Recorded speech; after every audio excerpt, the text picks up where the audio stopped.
Bismillahirrahmanirrahim. Mr. Daniel charged RM 11,789.90 for his credit card for the purchase of a new X Phone 18 Pro Max. The credit card company applies an interest rate of 3.5% compounded semi-annually for 36 months. Okay, number Roman 1, determine the values of M and T based on the information given. Number Roman 2, calculate the accumulated amount after 36 months. And number Roman 3, find the total interest earned. Okay, dari keseluruhan soalan ni, term-term yang digunakan ada perkataan compounded semi-annually. So, ini adalah dari topik apa?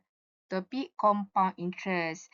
And dalam topik compound interest, formula yang diberi dalam appendix adalah formula S equals to P times 1 plus I to the power of N. Okay, formula ni diberi dalam appendix dari topik compound interest. Okay, so untuk solve soalan ni, kita baca soalan satu persatu. Before that, bila kita solve soalan compound interest, kita boleh prepare dulu diagram ni. P belah kiri, S belah kanan. Dan kita prepare ruangan untuk kita isikan nilai K, nilai M dan nilai T. Okay. So, kita tengok satu persatu. Okay, Mr. Daniel charge RM 11,789.90. Ini apa dia? Ini adalah P. Okay, nilai yang belum ada interest. So, di bawah P ni, kita boleh letakkan RM 11,789.90. Okay. And then, okay, seterusnya kita jumpa interest rate of 3.5%. Tapi sebelahnya ada perkataan compounded. So, ini adalah K. Okay. So, K adalah 3.5% and then convert to decimal. 3.5 per 100. So, dapat 0.035.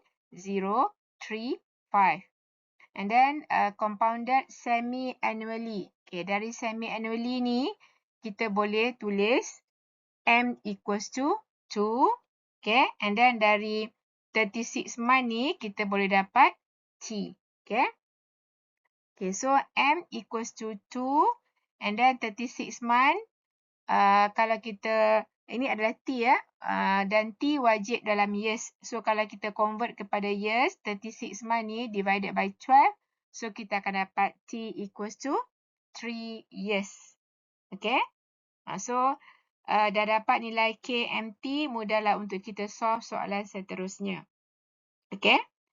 Okay, so basically bila kita solve compound interest, kita prepare dulu diagram macam ni and then kita isikan nilai K, M and T. T wajib dalam years. Okay, kalau diberi dalam months, kita kena convert kepada years. Okay. Okay, soalan question Roman 1. Determine the values of M and T. So, yang ni kita just ambil daripada sini saja. Okay, sebab dia kata based on the information given. Okay, number Roman 1. Dari sini kita dapat M equals to 2 and then T. T diberi dalam months and then kita kena convert kepada years. Caranya ialah kita bahagi dengan 12 sebab dalam satu tahun ada 12 bulan. So, T equals to 36 over 12. So, equals to 3 years. Okay. Okay, ni jawapan untuk question Roman 1. Okay.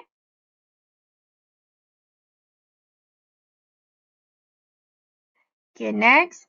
Sebelum kita menjawab soalan seterusnya, okay, kita cari dulu. Okay, tadi kita diberi formula dalam appendix adalah S equals to P times 1 plus I to the power of N. So, kita perlu cari I dan juga N. Okay, sebab dalam diagram ni yang kita ada hanya K, M, T.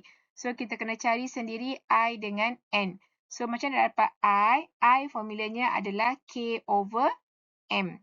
K tadi adalah 0.035 and then M kita adalah 2. So, you tekan calculator. So, dapatlah I equals to 0.0175. Okay. And then kita juga perlu cari N supaya nanti kita boleh solve soalan yang seterusnya. Okey. N formulanya adalah M times T. Okay, T mesti dalam years ya. So, M kita adalah 2 times 3 adalah, bila kita darabkan 2 times 3, so dapat 6. Okay. Okay, next kita boleh jawab soalan number Roman 2. Calculate the accumulated amount after 36 months. Okay. So, yang ni simbolnya adalah S. Okay. Okay, S formulanya adalah S equals to P times 1 plus I to the power of N. So, kita gantikan. P adalah 11,789.90 times 1 plus I kita yang kita cari tadi 0.0175 to the power of N. N tadi adalah 6. Okay. And then kita solve dulu yang dalam bracket. So, yang dalam bracket jadi 1.0175 and then to the power of 6. Kena darab dengan nilai yang di depan ni. Tekan calculator. So, you akan dapat S equals to RM 13,083.28. Okay. So, ini jawapan untuk number Roman 2. Okay. And then untuk Roman 3, so S tadi nilainya adalah 13,083.28. Okay. And then number Roman 3, find the total interest earned. Okay. Total interest simbolnya adalah I besar. Okay. So nak cari I under topik compound interest. S yang belah kanan nilai yang lagi banyak, tolakkan dengan P nilai yang kurang sikit. Okay. I equals to S minus P. Okay. Okay. Untuk solve interest dalam topik compound interest, never use I equals to PRT. Ada simbol R ni, yang ni hanya boleh guna dalam topik simple interest sahaja. Sekarang yang ni kita nak solve compound interest. So, tak boleh guna formula yang ni ya, bila kita solve compound interest. Yang boleh hanya ni saja. Okay. Untuk cari I, total interest dari topik compound interest, kena guna formula yang ini sahaja. Okay. Tak boleh guna formula I equals to PRT. Yang ni dalam simple interest. Okay. Okay. So, from I equals to S minus P, kita gantikan S 13,083.28 minus P. P equals to 11,789.90. Tolakkan, tekan je calculator. So, dapatlah I equals to RM 1,299.3.